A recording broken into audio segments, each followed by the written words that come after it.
Mugamba mutya abali ku channel yaffe eyitibwa Kyaiti YouTube channel yaffe olunaku olwaleero nze nammwe abaana abawala abakyala tegadde mbalage ku ddagala lino. Eddagala lino ligenda bayamba ku nsonga y'okuwoomesa.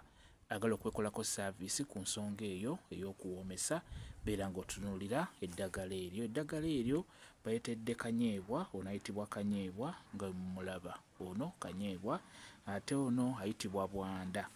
Kamukusikira obeere ng'omulaba bulungi, ono bwanda, ate ono ayitibwa kanyeebwa. Eddagala eryo ligenda kuyamba ku nsonga y'okuwoomesa. Olikola otya? Beera ng'ofuna kanyeebwa bulungi nnyo, n'oluvannyuma ofune ne bwanda. Bwanda ono akulira ku ttaka era bw'oba omufunye beera ng'omwozaako abeere ng'atukula bulungi nnyo. Mwozeeko emirundi ng'ena atukule bulungi.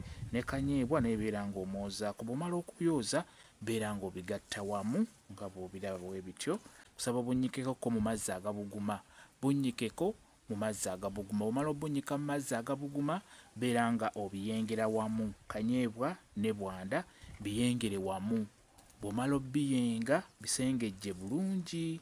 Bw'omala obisengejja bulungi beera ng'otawaaza amazzi ago g'oyenze mu ddagala lino ng'ogasengezze bulungi.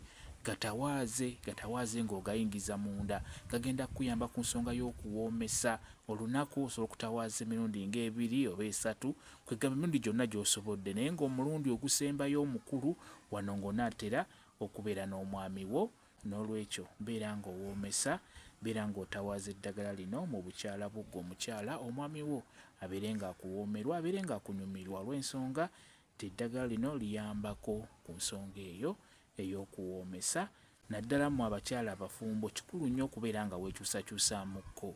Bw'oba otuuse okwebaka beera ng'otawaaza otuzzi otwo, omwami agenda okugendako, omwami oyo abeere ng'ajja kunyumirwa, ng'ajja kuwoomerwa. Kyekyo kambe WhatsApp namba yange osobola okumbuuza, nja kwongera okunnyonnyola ku viidiyo eno. WhatsApp namba yange eri 0778734 yeeyo WhatsApp namba yange. Mwebale kubeera ku channel yaffe eyitibwa Kyaiti YouTube channel yaffe. Kyembasaba mugende mu maaso n'ogyegattako mubeere bulungi. Mweraba.